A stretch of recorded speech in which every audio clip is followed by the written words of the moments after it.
रवि जी, मेरा सवाल है, शुरुआत में ही इंट्रोडक्शन में निशांत ने आपको कहा कि भोजपुरी फिल्मों के आप अमिताभ बच्चन भी हैं, मिथुन चक्रवर्ती भी हैं।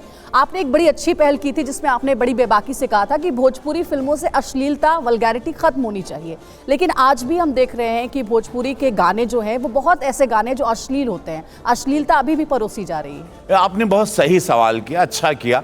मैंने महाराज जी से भी, योगी जी से भी बात की थी। अब सेंसर एक वहाँ पर यूपी में ला रहे हैं हम लोग, तो ये जो एल्बम के गाने आप जो सुनती हैं जो बड़ी जल्दी पॉपुलर होते हैं और बहुत सस्ते में 20-25 लाख रुपए में बन जाते हैं, वो बड़ा तेज़ी से प्रचलित हो जाते हैं। वो सिनेमा नहीं है भोजपुरी। भोजपुरी सिनेमा अलग है। वहाँ के कुछ एक्टर्स अब समझदारी से चलने लगे हैं, कुछ बातें उनको भी ज्ञात हुई। पैसे डेफिनेटली बहुत कमाई है भोजपुरी में, बहुत करोड़पति हो चुके हैं सारे एक्टर्स वहाँ पे, और ओवरनाइट पैसे आने लगे सबके पास।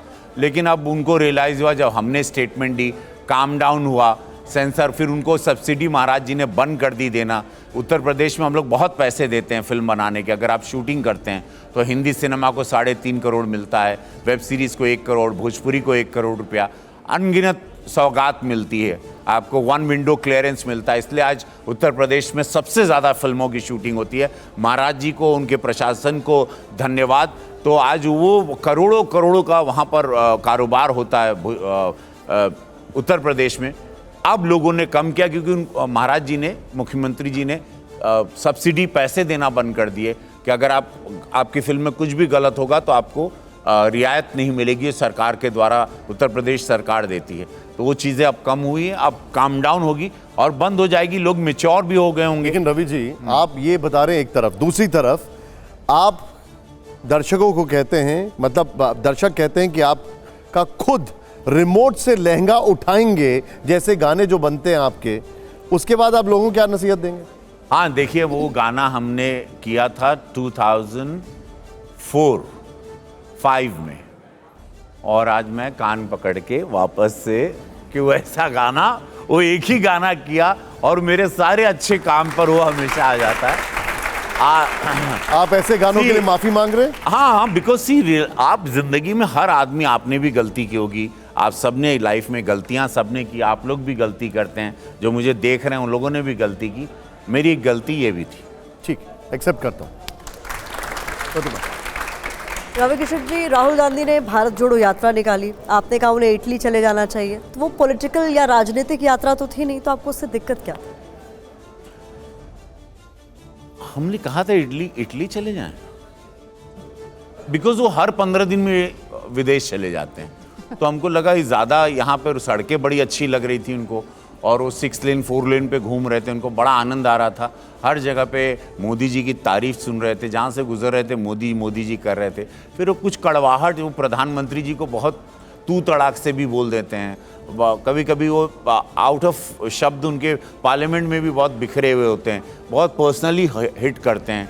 तो वो चीज़ें मुझे हर्ट करती कि लोग, इतना बड़ा परिवार है जिन्होंने देश को 65 साल चलाया, शब्दों का चयन नहीं होता है। यशस्वी प्रधानमंत्री मोदी जी बड़े सम्मान से, कभी उन्होंने अपने शब्दों में, आपने देखना, कभी सम्मान खोया नहीं किसी के प्रति। तो ये सब चीज़ें जब होती हैं तो मुझे हर्ट होता है, एक कार्यकर्ता के रूप में, एक सांसद के रूप में, मोदी जी के फ़ैन के रूप में, एक नए शिल्पकार के रूप में, कि मेरे भारत को, मैं जब विदेशों में जाता था तो मैं बहुत सारे देशों में रहा हूँ शूटिंग के चलते, मैं पहले उनका सम्मान नहीं देखता था, और अब मैं कभी विदेश जाता हूँ तो अब, oh you are from India, oh you are the country from Modi. पहले कहते थे अरे वो सांपों वाला देश, oh the snakes and babas are there. एक अलग धारणा थी, बहुत ऊंची नज़र से पहले भारत को विदेशों में देखते थे विदेशी लोग, और अब मैं जाता हूं तो अब वो इतना सम्मान करते हैं। अब वहाँ हमारा मजदूर भी होता है या हमारा काम करने वाला भी होता है, अब विदेशों में उसको बड़ा सम्मान से, उन्हें इज फ्रॉम इंडिया, नहीं से, जैसा भी कनाडा के साथ हुआ, जो कि एक बहुत बड़ा संदेशा पूरे विश्व में गया कि कैनेडियन प्राइम मिनिस्टर ने एक गंदा सा अटैक किया हमारे प्रधानमंत्री पे, हमारे भारत पर, तो उनके भी विदेश मंत्रालय के, उनके भी एम्बेसडर को 5 दिन में यहाँ से निकलने का ताकत अब भी इस भारत में आया। अब चाइना भी डरता है, पाकिस्तान भी डरता है। राहुल गांधी पे उन्होंने सवाल पूछा, राहुल गांधी पर आपकी राय क्या है? अब कैसे नेता लगते हैं आप? एक ऐसे नेता जो प्रॉम्प्ट कर दिया जैसा, चूंकि मैं उनको पार्लियामेंट में आते हुए देखता हूँ सामने, उनको प्रॉम्प्ट दे दिया जाता है, शायद सदन के बाहर या गाड़ी में, कार में, या उनके मोबाइल पे मैसेज आ जाता है, वो आते हैं, कुछ बोलते हैं, और जब उनको फेस करना होता है, परसों आए, उन्होंने कुछ बोला, और उसके बाद जब वुमेन बिल पे बोला, और जब उनकी बारी सुनने की होती है तो हमेशा भाग जाते हैं। मुझे वो समझ में नहीं आता व्हाई ही नेवर फेसेस। वो बोलते हैं, उनको एक दो शब्द मिलता है, गंदा सा कुछ बोलना है, मणिपुर पे उन्होंने गंदा सा कुछ बोला, और उसके बाद वो उनको लगता है बस एक बॉम्ब फोड़ना है, हेडलाइन बनना है अगले दिन का। और इस देश में एक अलग सा अभी वातावरण है। हम किसी से एक बहुत बड़े ज्ञानी विद्वान से बात कर रहे थे, बोला क्या, बोले विरोध, अभी जो ग्रह चल रहे हैं, नक्षत्र चल रहे हैं भारत के, विरोध जो भी करेगा, आप लोग भी गौर करिएगा, anybody who is talking against, उसको लोग बड़ा ध्यान से सुनते हैं। तो विरोध करने वाली राजनीति का इन लोगों ने एक नया लेकिन झुंझुना लोग कह रहे हो पकड़ा। बड़े मैच्योर हो गए भारत जोड़ो यात्रा के बाद। नहीं नहीं नहीं, मैच्योर जरा भी नहीं हुआ वो। देखिए, वो राजनीति 24 घंटा समर्पण मांगती है। मैं चूंकि अब मैं इसमें आ चुका हूँ, राजनीति जान ले लेती है। आपकी मृत्यु हो जाएगी राजनीति करते हुए। आप, ये अलग दुनिया है, इसमें आपको खो जाना पड़ता है। 15 दिन के लिए आप अब्रॉड नहीं भाग सकते हैं। लेकिन आपने, मेरे प्रधानमंत्री जी ने आज तक छुट्टी नहीं ली। लेकिन आपने 2014 में कांग्रेस के टिकट पर जब जौनपुर से चुनाव लड़ा, तब आपने क्या कहा था, जरा प्ले करिए एक बार राहुल गांधी के लिए। 12 मई की आशीर्वाद देना, आज राहुल जी आपके जमीन पर आए, इस पावन धरती को, देखिए, हम बोल रहे हैं, उनका ध्यान ही नहीं। संस्कृति कहा जाता है, इनका सम्मान देख रहे हो?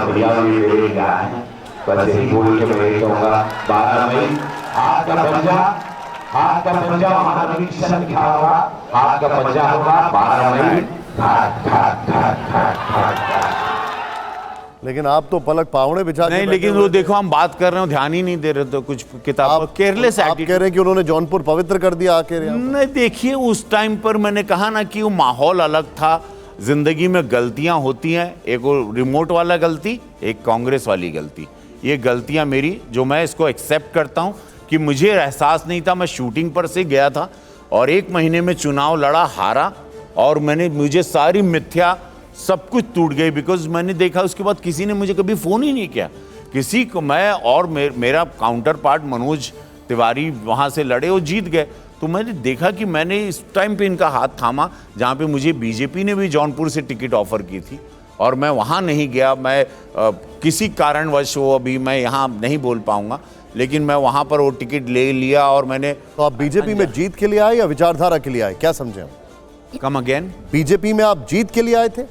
मैं बीजेपी में मोदी जी के लिए आया, जब उन्होंने, मेरे गांव में शौचालय नहीं था। लेकिन 2014 में आप उनके खिलाफ लड़े। उस वक्त ज्ञान नहीं था, वो भी नहीं आए थे, वो लड़ रहे थे, और उनकी विचारधारा, जैसे वो जीते, पहली चीज जो मेरे गांव में नहीं थी, शौचालय नहीं था। आपकी बगल वाली सीट थी बनारस से, वहां से नहीं, लड़ लेकिन उनकी विचारधारा क्या होगी मालूम नहीं थी। जैसे वो जीते, उन्होंने शौचालय बना, जैसे वो जीते, उन्होंने चूल्हा दिया महिलाओं के लिए। मेरे गांव में सड़क आई, मेरे गांव में बिजली आई। 70 साल से जौनपुर में, बनारस से मेरा बहुत पिछड़ा गांव है, वहां सड़क नहीं थी, वहां शौचालय नहीं था। आज वो स्वर्ग बन गया मेरा गांव। ठीक। तो मैं इसलिए उनका फैन हुआ, और मैंने 17 में भाजपा ज्वाइन किया। रवि किशन जी, आप फिल्मों में जब गए तो आपका पूरा नाम था रवि किशन शुक्ला। अब आप योगी जी के साथ हैं, तो आप सिर्फ रवि किशन लिखते हैं या बोलते हैं, ये कुछ सोचा समझा है? नहीं, आपने शायद सवाल उल्टा कर दिया। मैं पहले रवि किशन था, जब मैं राजनीति में आया तो मैं रवि किशन शुक्ला। हाँ, तो ये सवाल था। अब रवि किशन शुक्ला हो गया, कारण ये कि जैसा मैं अभी आपको ठीक से जानता नहीं हूँ, आप सबको थोड़ा चेहरे पे मैंने आप लोगों को बाय फेस देखा है, सब आप लोग बहुत पॉपुलर स्टार हैं।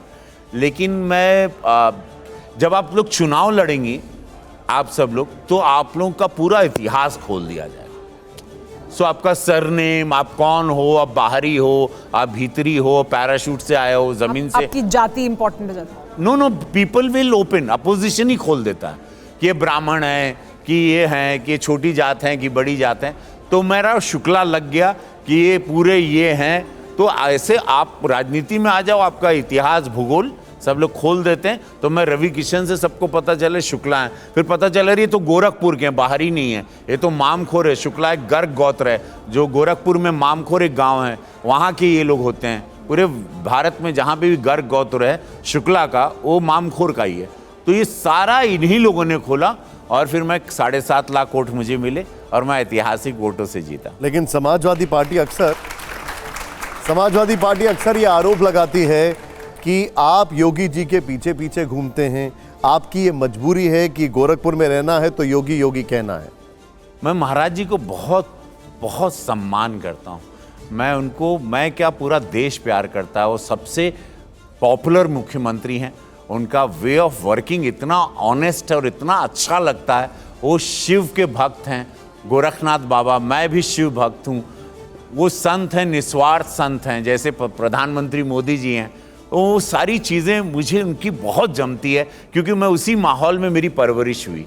साधु संतों के माहौल में ही मैं बड़ा हुआ। मैं शंख और मंत्रों के बीच में ब्रह्म मुहूर्त में उठता हूँ। अभी भी मैं सुबह जल्दी उठता हूँ। मेरी ट्रेनिंग वैसी हुई पापा के द्वारा, तो मुझे बड़ा जम गया उनके साथ। उनको भी बड़ा आनंद आता है, मुझे भी उनके साथ बहुत आनंद आता है। उनको ये कि निस्वार्थ सेवा उनको पसंद है।